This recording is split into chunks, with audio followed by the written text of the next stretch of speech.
Good. Let's concentrate on today. Okay. Is this a clicker here? Oh, where's a clicker? I don't know. We have no clicker. Yeah. I need an assistant then. Okay. Yeah, welcome from my side. Yes, Juni, we learned a lot from the Finnish people and your work here. But we not only made a lot of North America seminar tours, we are also now doing it since 3 years in Asia. 6 countries in 8 days, so always hard traveling. Okay, just a quick feedback. Who of you attended this morning session in the pre-conference? Or the opposite, who did not attend, sorry. Okay, few. Well, you know the topic, and of course I didn't want to have the same content again, so people would start snoring, and so there's just 3 slides, which is the basic fundamental message, and so I will repeat that, but then it's a different content, right? So for the others, you have heard that story, so you can relax a little bit. 1 slide about the OPC Foundation, 1 slide about OPC UA technology. The foundation is a completely neutral organization. We are a non-profit organization. Headquarter anyway is located in US, and so we are under US laws and have to act and deal like that. The OPC Foundation has a vision to really provide a secure, reliable platform, and remember these keywords are at the beginning, and a platform for information exchange.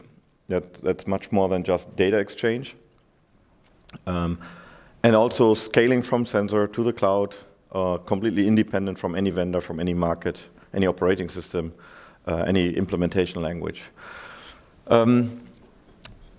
It's a good place where the OT and IT world meets together. I introduced already the board of directors, where you see world-class IT companies like SAP, Microsoft. With OT companies, I have to agree that there are compared a little bit too many OT companies or not enough IT companies, okay. But we have the who's who of the world on this board to help us understanding the world and doing the right decisions. We extended the board last year with Rockwell, Schneider and ABB, and you will see that it was a good deal to integrate them for the vision to extend the vision of the OPC Foundation to even grow down into the field level area more and more, and we have that presentation tomorrow to provide all requirements of industrial automation, which explicitly means also deterministic data exchange, functional safety and motion control. The OPC Foundation is delivering specifications. Once they are released, they are free of charge available for everybody in the world, so you don't have to be a member. We provide sample code in different languages. It's open source, available on GitHub. That's for evaluation, to get more familiar with the code. I highly recommend if you want to have a quick jump start and deliver product quality, or go to one of the toolkit vendors and have a certified, have code which has already proven quality and is in certified products available. Certification, we have labs. The labs are also available for non-members. You just have to register, you have to pay a higher fee. So we offer this as a certification as a service. But overall, we want to make it as much easy that you get in contact with the technology, that you learn, and that you get a higher product quality by being able to test it. That's exactly what we want to do. So I already mentioned OPC Foundation is the largest ecosystem for industrial interoperability. And what I added this morning is I believe also we have the most modern IPR policies on consortia around the world, because this even protects non-members but who implemented the OPC UA technology. So and everything is public and transparent. If you go to the OPC Foundation webpage, you can download the IPR policy. And maybe you are convinced and join the foundation. So the big question is, why should you join the OPC Foundation? Well, large companies like Volkswagen did it because they figured out in the phase where we specify some specifications where we define specifications. Then you have the benefit that you have access, you can actively participate in the group and influence the direction, but you can also just be in monitor mode and figure out when is a good momentum to start implementing. But I tell you, I did this clearly in the morning as even my starting message, and I like to repeat that because I really believe on this. All these companion specifications, which we are talking a little bit in a minute, will influence your business sooner or later. It depends a little bit on the market.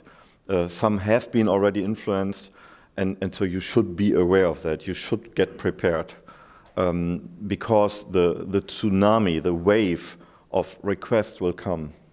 And I'm not talking about 5 or 10 years, a decade. It's much quicker because as soon a companion specification is outside, end users will start requesting this, and then you are unprepared. So prepare yourself, get familiar with the code. I talked about, so this was the OPC Foundation. What is OPC UA? OPC UA, the technology, is not a protocol. It's an infrastructure. It's a framework for industrial communication, which have multiple protocols inside the body for different use cases. So it's more like a Lego brick collection. And there are multiple different protocols for TCP, for one-to-one communication. It's one-to-N with PubSub or N-to-1 communication. There's also included a mapping to MQTT. So it might be, or it would be a relatively, there are no stupid questions, but yes, this would be a stupid question. Should I go with OPC UA or MQTT? No, we are running OPC UA data and information over MQTT because this is a good technology to move data into cloud systems. So security is baked in by design. It's not only transport security, it's also on application and user security, that you can define roles, who is able to see and access what kind of information. But the core value, I believe, is really on information modeling, and this is what's available for different areas in the discrete or process automation area or energy. And this morning I talked much more about this. Here I want to give you a quick update on what's going on in the world, in different scenarios in the world. Definitely the adoption of OPC UA is much higher in Europe because it is mandatory, required by Industrie 4.0. And there are a lot of initiatives around the world which have sometimes a little bit different names. Honestly, I don't know what is the name here in Finland, because, or do you just, you call it just Industry 4.0, right? And maybe that makes more sense instead of doing something completely different and confusing people. But you see there are different names sometimes. At the end of the day, they are also related on the digitalization of the world and optimization of factories and processes. But as you see here, OPC UA is higher adapted and more popular here in Europe compared to other areas because it has been set as mandatory technology and preferred technology in this Industry 4.0 context. And as you see here, there is a document which says you can name your product today Industry 4.0 Basic Enabled. You have to provide 7 criteria. 2 of them include OPC UA, and one of them is mandatory. Your product must be reachable with at least one information model of OPC UA. This does not mean that OPC UA has to be integrated into your device. That's not possible, maybe with old fashioned technology, but at least you can make use of a gateway to reach your product via OPC UA.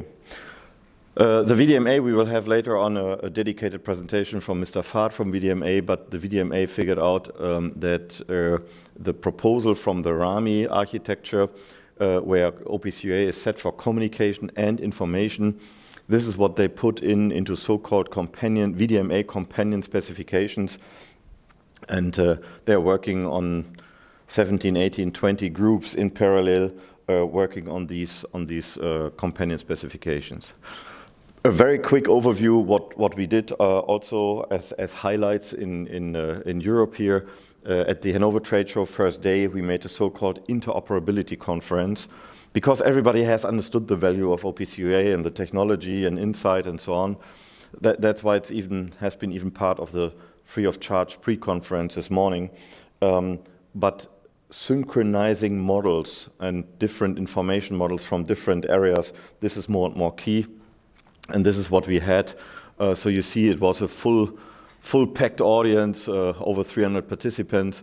And here you see that all of these groups, we had 32 groups, had their own area, and they were explaining the status of their information model, of their development to interested attendees. So within one day, you could easily go to the robotic group and to the UMATI group and to other groups from energy or process automation to get a really quick update on, hey, what is the status?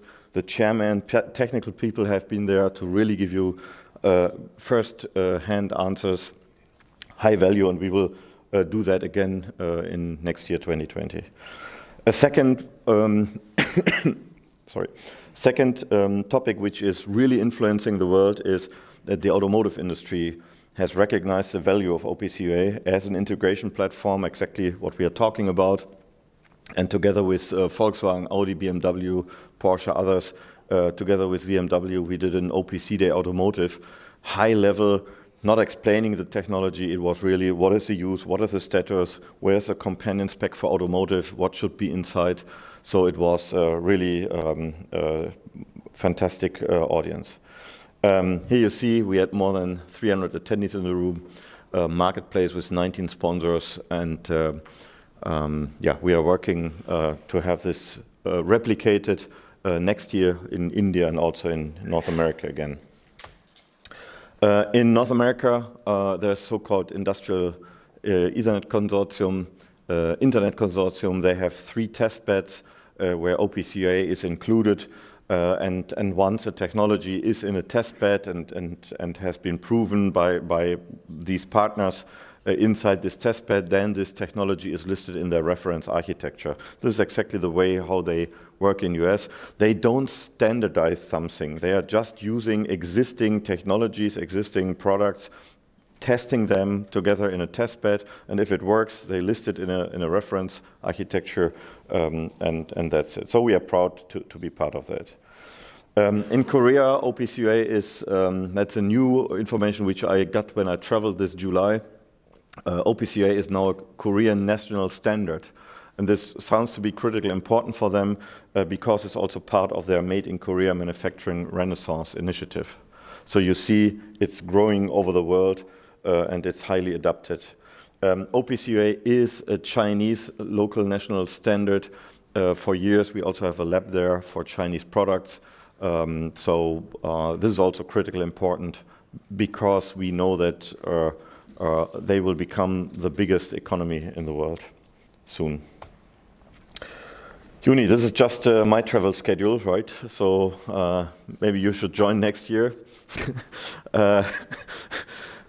It's not really. It's not really. Well, traveling itself is not fun, but being there is fun because it's always that you meet fantastic people, passionate people, open-minded people, and as you see here, we have been in contact with world-class companies. And yeah, we are even announcing. So this, by the way, I want to highlight here that we have been guests at Foxconn.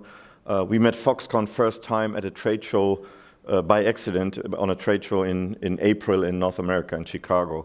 And within 12 weeks, we could agree on, hey, can you host an event in Shenzhen? 12 weeks later, we have been there, and you will soon have a press release where we announce proudly that they are becoming an OPC member. So fantastic news. As mentioned, OPC Foundation is working with all these associations together. This is not a logo collection randomly and nobody knows what's behind. For each of these logos, you find a dedicated landing page on the OPC Foundation webpage with detailed information. What is the current work on Euromap, on UMATI, on Philcom Group, on Namur, on MDIS, and whatever. So there's a lot of activities behind. There's one activity the right upper corner here, DEXP, which I like to highlight a little bit, because this is specifically an initiative which has been started here from Finland. So normally I'm actively educating people around the world, why don't you do information modeling and start this here in your country? Why are you just passive and looking what's going on and maybe you participate somewhere? No, this has been actively initiated here by local colleagues from you. Joni is a technical chairman of this group, so he can provide you much more detail than I would be able to do. But I'm really proud that we have these local activities here. Mr. Fahrt will give you an update that just this one VDMA logo behind the curtain has much more activities. They are right now working on 17 companion specifications. A couple of them have been released already. And again, this is influencing the world, and it will influence your market. If you are in the process, if you are in the factory automation market, please check if your market, your specific product or your products are one of these areas under the roof organization of VDMA, because it will influence your market. I already mentioned this morning, just as one example, I skipped all the others. This is, again, we are talking about an integration platform. So what is the benefit? Who is benefiting from this? If you are running a factory, if you are an integrator, today you had to implement multiple different protocols to connect to different devices of the Auto ID world. Since 1.5 years, the OPC for Auto ID companion spec is available. And the beauty here is you see different vendors providing different devices with different signal types. 1D barcode, 2D barcode, high frequency RFID reader, ultra high frequency, and so on. But all of them agreed to integrate OPC UA into their devices, number one, but second, also offer to the outside world the same interface and the same meaning and the same complex data to have the same behavior behind. And here you see even that vendors agree on the same interface. This does not mean they feel they could easily be replaced, because all of them have a little bit additional differentiation topics inside, which make them special. It's like you buy a printer. Of course, a printer has a standard user interface, a standard connectivity interface like USB, like Wi-Fi, but printers have different capabilities on printing faster, slower, single side, double side, color, whatever, or they have a USB adapter for scanning cards and so on. Okay, so what will happen if we continue writing a lot of hundreds, thousands of companion specifications, and each companion specification you can see as a book, as a description of a thing. We are talking about the Internet of Things, and what do we need to connect the Internet of Things? A lot of protocols, yes, unimportant. Security, yes, super important. We need a description of the things, and we need to standardize the things. And so if each book, each companion spec is one book, at the end we have a huge library, and the OPC Foundation will become the library of these descriptions of industrial things. And interestingly, we started thinking about, okay, what is the order of this? This is a really famous library, but how do we order this? So we have one floor for all the factory automation companion specs and one floor for all the process automation things, but where to put Auto ID, right? There's some stuff which is cross-domain. It's not easy, and so at the end of the day, we figured out we are not able to really sort it. It will be anyway available online in the web, because today you are not moving, you are not going to a physical library and get a book. You will go to the internet. You will just search, and you don't care in which room or which layer a book is. And this is what we did already, because it's a companion spec and a clearly formatted document. We wrote a parser which is able and which parsed all the companion specs in OPC Foundation core specifications to grab out the data, and we published all the complex data, all the meanings, all the interfaces. So if you start thinking on we should work on our own companion spec or in a specific industry, maybe there are some templates available already with a good description, so please start on that base. I truly believe that this online library will have a second huge impact in the future because it will be the starting point for automatic code generation. Today, a lot of servers, OPC UA servers, provide information models. Today, not enough clients provide information models. So clients now need to understand the value of information models, that you just have to click on, I want to have a new instance of an Auto ID device in my SAP device, in my Azure cloud, whatever, and you instantiate it, and automatically this instance knows all the interfaces because it has been pre-coded. And so this online library makes a lot of sense here. Okay, talking about the integration platform, I have 3 different examples here, and I have no idea, by the way, on my time. 5 minutes? Okay, I will just run 15 minutes over, but okay. Sorry. So I try to keep it short, but there's a video for 3 minutes, so yeah, okay.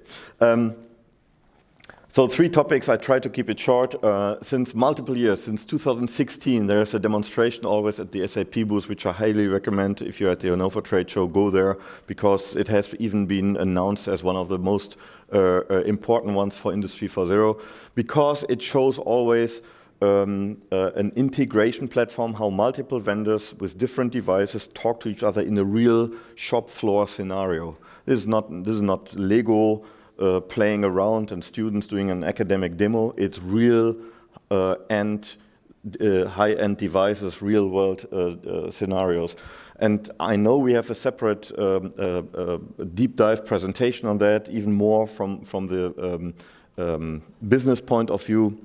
I just want to share you here quick information, because all these devices are talking service-oriented architecture with each other. So you have a transport system which is offering services, and the API calls you see here is really the API calls which we copied out of the system. So it's really provide empty transport for this specific order number at a specific position. That's it. You don't need any information, what is the speed and how many transport systems are available. No, you just tell him, please do it. And once the transport system has done it, it is acting as a client, sending a message to SAP, job done with my order number. The SAP system doesn't need to know more. It's just, okay, do it. And you can do that also with a robot. So SAP is talking to the robot, but the robot has a camera on its arm. So the robot is only going into a predefined position and then telling the camera, please take a picture, do the analytics, so the robot can move 2 millimeters more left, turn 3 degrees right, do pick and place and continue. SAP is not aware of that, and they don't care. They believe it's a super smart robot just doing a fantastic job automatically, without teaching, without anything. But internally, it's multiple assets talking OPC UA with each other, with service calls, no longer with property exchange. And so at the end, sometimes the question is, what is an asset? Is it the PLC taking care on the robot and the transport system? Yes, sometimes you need that. If you want to have a robot taking a piece out of the fly with access synchronization to reduce any kind of microseconds out of your process, then you need that. And then the PLC has to take care on this. This is exactly on the right side where you need high speed. On the left side is where each asset has its own dedicated UA server. You have a super high flexibility, and SAP is coordinating and orchestrating how the production piece is going through to the production line. And now I can read a little bit in your brain, and you see, well, but that takes long time because SAP is so slow, right? Yeah. Yes. Okay. By the way, integrating a new asset takes exactly 10 minutes, but Rüdiger will talk about that more. But this is a slide which I have stolen, and hopefully I have not made too much noise here. they exactly say this orchestrating, the robot says job is done and now tell the transport system to do something, this kind of a business logic, not real time, not deterministic real time. Anyway, inside SAP this takes 10 milliseconds. Because they're not doing it outside in their cloud somewhere, they do it nearby at the process, they have fully deep understanding of manufacturing, and if you don't believe that, please follow the details from Rüdiger. Rüdiger is a little bit too shy, so that's why I added here this slide. He wrote a paper, and I figured out it was done in February 2016. And it's still perfect. I will add definitely this two-page paper to the download here. And yeah, anyway, you can contact him directly. Second, Microsoft. So this was one integration platform, SAP. Second one is Microsoft, because I truly believe the biggest value of OPC right now is the vertical integration to the IT systems. This is where the pressure comes. This is where I want to have it quicker. I don't want to have a one-week integrator just being there to connect my machine to SAP, to Microsoft Azure. It should be out of the box possible. And of course, the same 10 minutes for SAP, you only need 10 minutes to connect your machine to Microsoft Azure. If you don't believe it, don't believe it. Go to the web, see a video. It is reality.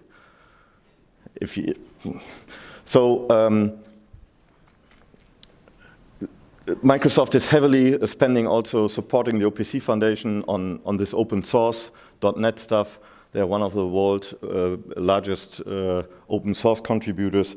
And you see here they have more than 7,500 visitors per week. The short story is, if you have here OPC UA enabled devices, Microsoft is providing a proxy module, open source, available on GitHub. To the south port, they are talking OPC. You just have to configure a little bit security. It's also by scanning a factory and figuring out where are all the UA devices. And then a message is wrapped with an MQTT envelope, sent out through the firewall to Microsoft Azure. They get rid of the MQTT frame, and then they have a UA client in the cloud. And so they can talk directly, transparent from the cloud UA client to the server somewhere in the product line.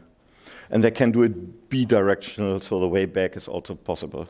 With complex data, with method calls, and there's a nice video also on the web, which I'm not, I'm just starting it, but because of time, I'm skipping it. And I see we have anyway no sound. But it doesn't matter. So it's available in the video. Just look here for Erich, and he's explaining all that in detail. So that was a second demo on Microsoft as an integration platform. And number 3, I looked a little bit, where do we have a success story where somebody really mentioned this has been the value. I saved this amount of money. Just having a success story on it worked is easy because it always works, right? But if you can qualify what are the savings, this is higher value. So there's a success story from a South German freshwater, wastewater authority. This person, Mr. Merz, is responsible for about 240,000 people. And he has a lot of 600 wastewater works and pumps and so on. And what he did is he just modeled everything, a pump into the PLC for plant 1, for waterworks and so on. And then this intelligent network of smart devices are talking to each other, like machines can talk to each other, but with service-oriented architecture calls. Hey, the farmer is doing something bad on my field, water quality goes down. Please, you have to take over pumping water into the reservoir because water quality here is bad. Obviously, always the SCADA area has always overview on the process and what's going behind the curtain. They integrated everything into a PLC, client and server, but here, this is the most important part, the cost-saving effects. Because of OPC UA covering a lot of internal mechanisms, like buffering of data. If the line gets interrupted, the communication line, the TCP/IP cable gets disconnected, because of heartbeat mechanisms in the stack, both sides, client or the server, can automatically buffer messages he would normally send out. Once the connection gets re-established, both sides can resynchronize, but each message has a unique sequence number. So the client figures out, oh, I lost 40 frames. Hey, server, can you resend that, reprovide that?